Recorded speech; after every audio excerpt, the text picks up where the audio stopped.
Bhagavate Vasudevaya. Om Namo Bhagavate Vasudevaya. Narayanam Namaskritya Tamsu Narottamam Devim Saraswatim Vyasam Tato Jayam Dirye Nashtiprayeshu Abhadreshu Nityam Bhagavata Sevaya Bhagavati Uttam Shloke Bhaktir Bhavati Naishtaki.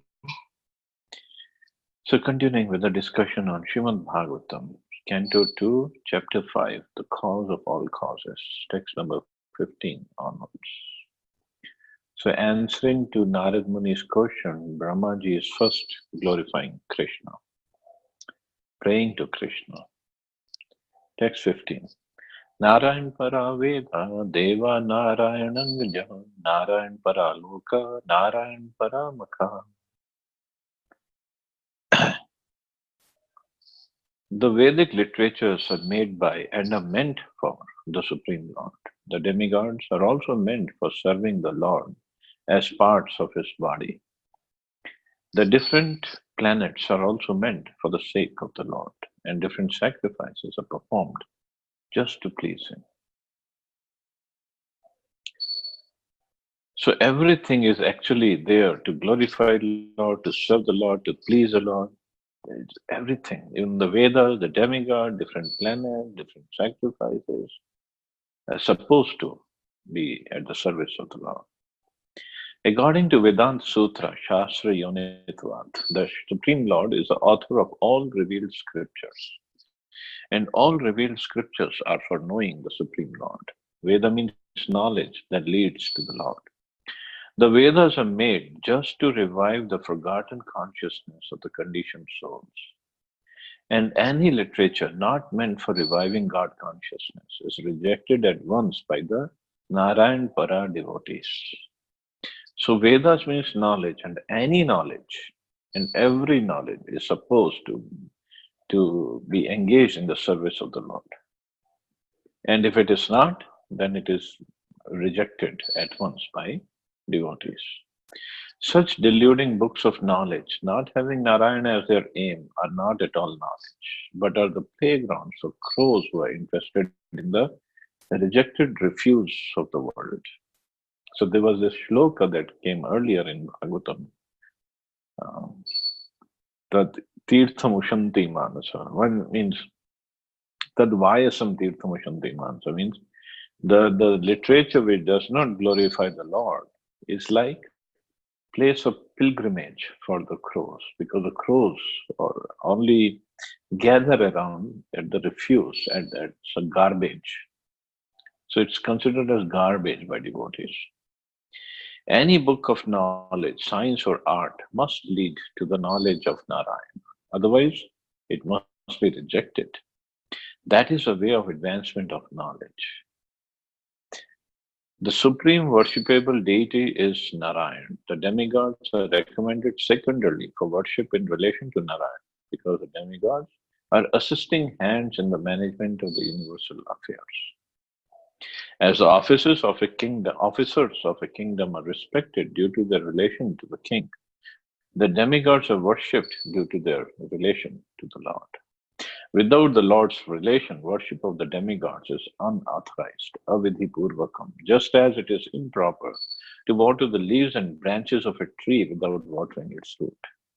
Therefore, demigods are also dependent on Narayan. So, Vedic literature or any literature, it should be there to glorify the Lord, to give us our connection with the Lord.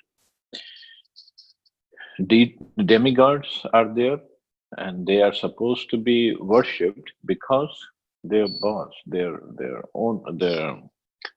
source is worshipped, Narayan. Because they have relationship with Narayan, that's why demigods are worshipable. The lokas or different planets are attractive because they have different varieties of life and bliss, partially representing the Satchidananda Vigraha. Everyone wants the eternal life of bliss and knowledge. In the material world, such an eternal life of bliss and knowledge is progressively realized in the upper planets. But after reaching there, one is inclined to achieve further progress along the path back to Godhead. Duration of life with the proportionate quantity of bliss and knowledge may be increased from one planet to another. One can increase the duration of life to thousands and hundreds of thousands of years in different planets, but nowhere is there eternal life. But one who can reach the highest planet, that of Brahma, can aspire to reach the planets in the spiritual sky, where life is eternal.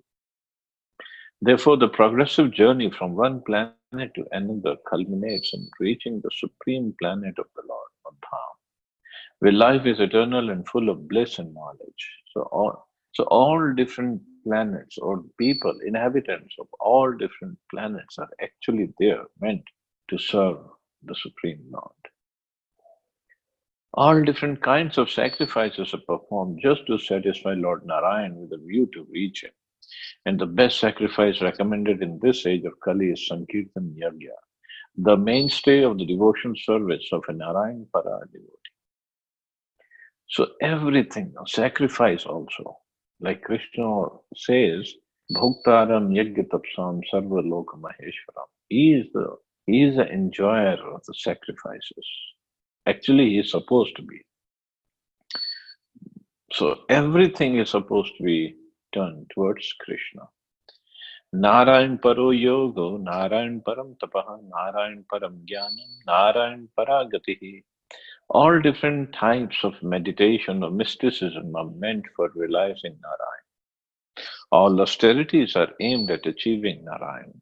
Culture of transcendental knowledge is for getting a glimpse of Narayan. And ultimately, salvation is entering the kingdom of Narayan. So even salvation or mukti is going to the kingdom of Narayan. Narayan para gatihi. The final gati, final destination is Narayan. In meditation, there are two types of yoga, namely Ashtanga Yoga and Sankhya Yoga. Ashtanga Yoga is practice in concentrating the mind, releasing oneself from all engagements by the regulative processes of meditation, concentration, sitting postures, blocking the movements of the internal circulation of air, etc. Sankhya Yoga is meant to distinguish the truth from ephemerals, but ultimately both the systems are meant for realizing the impersonal Brahman, which is but a partial representation of Narayan, the personality of Godhead. So the yoga, the process of yoga is ultimately supposed to lead one towards Narayana. As we have explained before, okay, impersonal Brahman is situated on the person of the Supreme Personality of Godhead. And as such, Brahman is a glorification of the personality of Godhead. This is confirmed both in Bhagavad Gita and in the Matsya Purana. Gati refers to ultimate destination or the last word in liberation. Oneness with the impersonal Brahm Jyoti is not ultimate liberation. Superior to that is the sublime association of the personality of Godhead in, in one of the innumerable spiritual planets in the Vaikuntha sky. Therefore, the conclusion is that Narayan, or the personality of Godhead, is the ultimate destination for all kinds of yoga systems as well as all kinds of liberation. So ultimate destination of everything is Narayan. Text 17. Tasyapi drishturishasya kutasthasya akhilatmanaha srijam srijami srishto aham ikshayavabhichoditaha. Inspired by him only, I discover what is already created by him, Narayan, under his vision as the all-pervading supersoul, and I also am created by him only. So here, Brahmaji is clearly telling Narad that what's the position of Narayan? I discover what is already created by him. So Brahmaji is not the original creator, and he knows that, and he's acknowledging that. It's not like he's hiding that, and so that he gets the credit. No, he's truthful in his services. That everything is controlled, everything is created by Narayana. I just discovered it and I copied it or whatever. And I also am created by him only. Narad Muni actually asked him, Brahmaji, these questions because Narad Muni saw him doing the creation. But at the same time, Narad Muni knew Brahmaji did the tapasya, he did meditation. And that's why Narad Muni was confused. What is happening? Is he the original creator? Then why he had to go through tapasya? So Brahmaji is answering.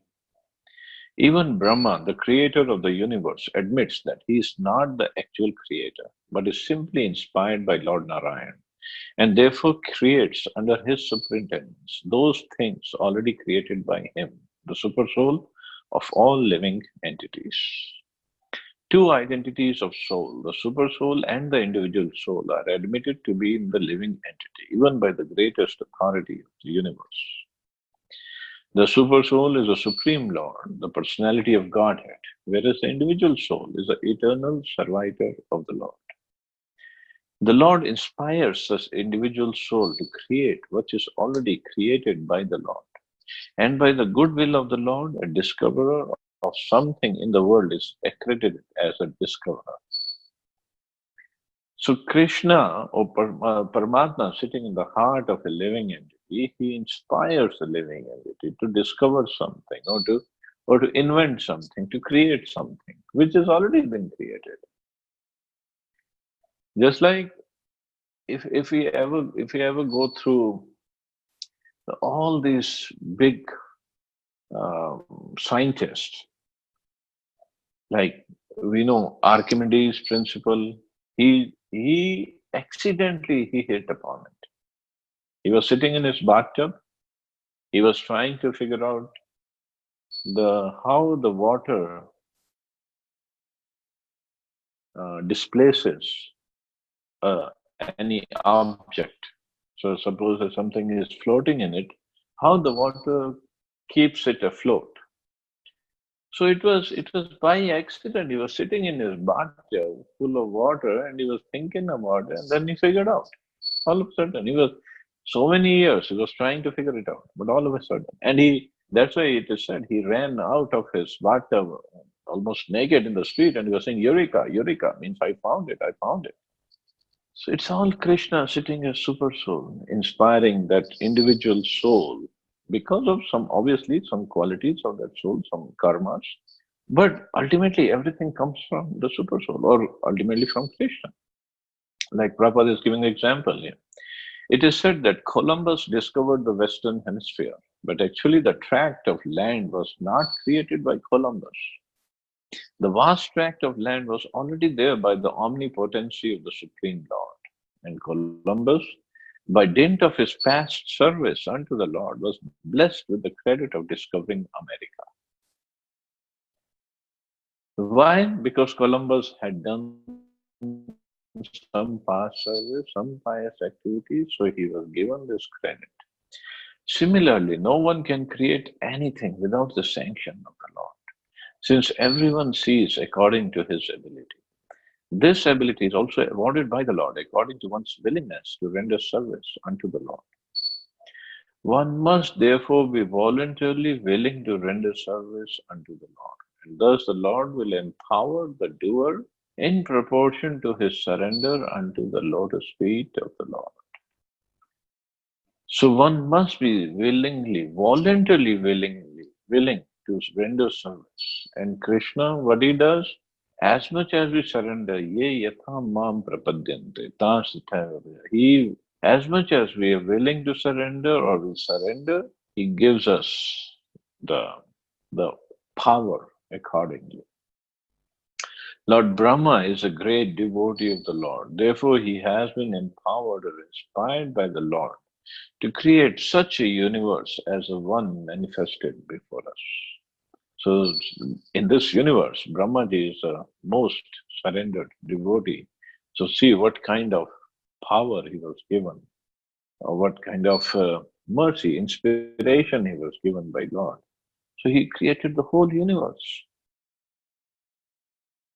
All 8,400,000 species of life created by Brahmaji. All the planets, all the vegetation, all the flowers, all the animals, all the insects, everything is created by Brahmaji. So that is the power that Krishna, if he wants to empower somebody, he can do miracles through him. The Lord also inspired Arjuna to fight in the field of Kurukshetra as follows. The battle of Kurukshetra or any other battle at any place or at any time is made by the will of the Lord, for no one can arrange such mass annihilation without the sanction of the Lord. So Prabhupada is saying even the world war, it was made by the will of the Lord. Of course, the parties wanted to fight, but if Krishna hadn't sanctioned, they wouldn't have fought. The party of Duryodhana insulted Draupadi, a great devotee of Krishna, and she appealed to the Lord as well as to all the silent observers of this unwarranted insult. Arjun was then advised by the Lord to fight and take credit. Otherwise, the party of Duryodhana would be killed anyway by the will of the Lord. That we have seen in universal form of in Bhagavad Gita, where Krishna says, all these warriors, they're going to die. Arjun, you fight and take the credit. So Arjun was advised just to become the agent and take the credit for killing great generals like Bhishma and Karna. So Krishna wants to give credit to his devotees. In the Vedic writings, such as the Katha Upanishad, the Lord is described as the Sarva Bhuta Antaratma, or the personality of Godhead, who resides in everybody's body and who directs everything for one who is the soul surrendered unto him. Those who are not surrendered souls are put under the care of the material nature. Brahmyam Sarva Bhutani Yantra Runani Maya. Therefore, they are allowed to do things on their own account and suffer the consequences themselves. So either we come, see the soul, the living entity, because he is a Tatastha Shakti, marginal potency. So either he is in internal potency or he is in external potency. So if we are not in the internal potency or superior energy or spiritual energy or Yogmaya of Krishna, we have to work under Mahamaya. We cannot be independent. We are not that big, not that powerful. So what happens is, for those who want to work under Mahamaya, they are allowed to do things on their own account and suffer the consequences later. Devotees like Brahma and Arjuna do not do anything on their own account, but as fully surrendered souls, they always await indications from the Lord. Therefore, they attempt to do something which appears very wonderful to ordinary vision. So devotees, they do great things because they're fully surrendered. I mean, we look at the achievements of Srila Prabhupada. Prabhupada, at the age of 69, he went to America. 69, almost 70 years when he went. 70 years he was when he started ISKCON. I mean, who goes to America to start something new at the age of 69? And that too, without any facilities, without any monetary power, without any manpower with him. He didn't have anybody or anything with him. Only thing he had was his faith in the words of his guru. That's all. And look at the achievement that he did. Creating 108 temples all over the world in 12 years. Can we imagine? 12 years means 9 temples a year. Not just in one city, all over the world. Means every month and a half or so, one temple, if we average it out. It's amazing, it's mind-boggling. And that too, he was not just opening the temples, he was training his disciples, he was initiating disciples, he was writing books, he was giving lectures, he was giving interviews, he was writing letters, managing the whole society, and so many other things. Not just the temples. He opened farm communities, restaurants, Gurukul, and trained his disciples from scratch. Taught them everything. That's amazing. And that too while he was traveling all over the world and managing the society without any computers or mobile phones. No emails, nothing. Through letters only. This cannot happen without his being empowered by Krishna. And he was empowered because he was surrendered. And look at Brahmaji. He was empowered because of his surrender and he did the whole creation. He made all the planets. There are 14 planetary systems, and in every system there are millions of planets. And on every planet there is life, there is variety. Like even on Earth, if we see, there are like mountains, there are rivers, there are flat land, there are vegetation, there are desert, there is this, there's that, so many animals, so many birds, so many fishes, underwater life. So much variety is there. And if we go around, we just go stand in a crowded place. In India, it's very easy to find crowded places. Just stand there, observe everybody. Look at the faces of everybody, and everybody's face is different. Everybody is different. And how many items are there on a face to make it different? The few items only, like forehead, hair, eyes, eyebrows, nose, lips, cheek, ears, chin,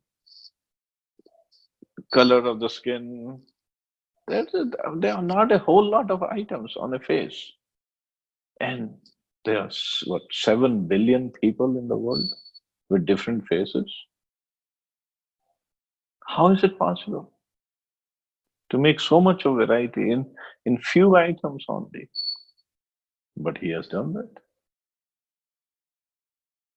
So that is creation and that is creativity, and that is only possible if one is surrendered to Krishna. So Krishna works through him, or Krishna gives him the potency to achieve greater things. One of the Lord's names is Urukrama, or one whose actions are very wonderful and are beyond the imagination of the living being. So the actions of his devotees sometimes appear very wonderful due to the direction of the Lord. Beginning from Brahma, the topmost intelligent living entity within the universe, down to the smallest ant, every living entity's intelligence is overseen by the Lord in his transcendental position as a witness of all actions. The subtle presence of the Lord is felt by the intelligent man who can study the psychic effects of thinking, feeling, and willing. So one who is surrendered, he is given special powers, and he can really realize things by the mercy of the Lord. Text 18. Sattvam rajas tama iti nirgunasya gunastriyaha sthiti sarga nirodheshu grihita mayaya vibhav. The Supreme Lord is pure spiritual form, transcendental to all material qualities. Yet, for the sake of the creation of the material world and its maintenance and annihilation, he accepts through his external energy the material modes of nature called goodness, passion, and ignorance. The Supreme Lord is a master of the external energy manifested by the three material modes, namely goodness, passion, and ignorance. And as master of this energy, he is ever unaffected by the influence of such bewildering energy. The living entities, the jivas, however, are affected by or are susceptible to being influenced by such modes of material nature. So Supreme Lord, he is the master of three modes. So he is not affected by them, but the jivas are. The living entities are subjected by those qualities, although originally the living entities are qualitatively one with the Lord. In other words, the material modes of nature, being products of the energy of the Lord, are certainly connected with the Lord, but the connection is just like between master and the servants. The Supreme Lord is a controller of the material energy, whereas the living entities who are entangled in the material world are neither masters nor controllers. Rather, they become subordinate to or controlled by such energy.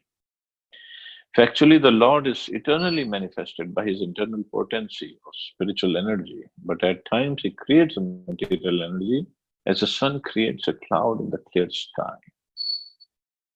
As the sun is ever increasingly unaffected by a spot of cloud, so also the unlimited Lord is unaffected by the spot of material energy manifested at times in the unlimited span of the Lord's rays of Brahmjyoti. So here, of course, theme is getting different. We'll read further about these three modes of nature, but what Brahmaji is saying is these three modes of nature, although are created by Krishna, but he is unaffected, completely unaffected by these modes. He cannot come under these modes. Although he does this act of maintenance and creation and annihilation, it looks like, but he never comes under. And example Prabhupada is giving, the sun is the cause of the clouds in the sky. Because of sun, the water evaporates from sea, and that makes a cloud, and cloud goes to another place, and where the rain happens. So by the cloud, sometimes our vision is obscured and we cannot see the sun. But sun is never covered by the clouds. It's just our vision gets obscured. Our vision gets affected. So we'll read about these three modes of material nature tomorrow. So I'll stop here. See anybody has any questions or comments?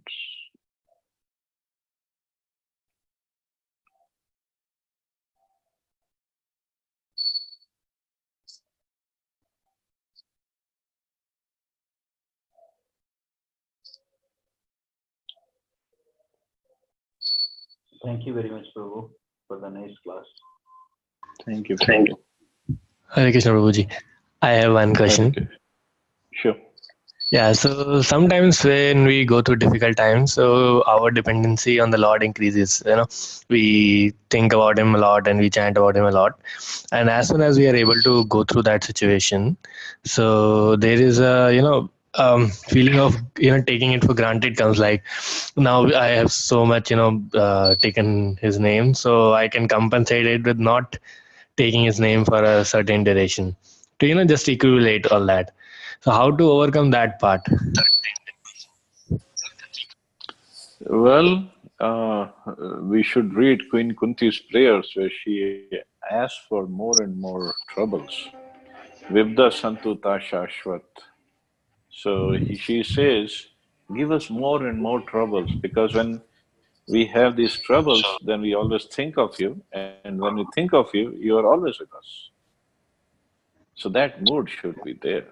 So that's why hearing is very important. By hearing, our vision gets clear.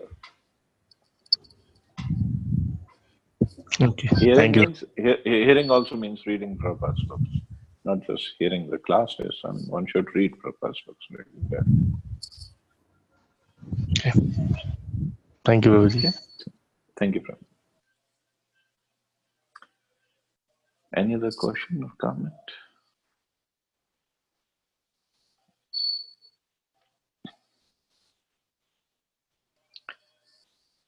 Okay, so I guess we can stop. Hare Krishna. Jai Srila Prabhupada.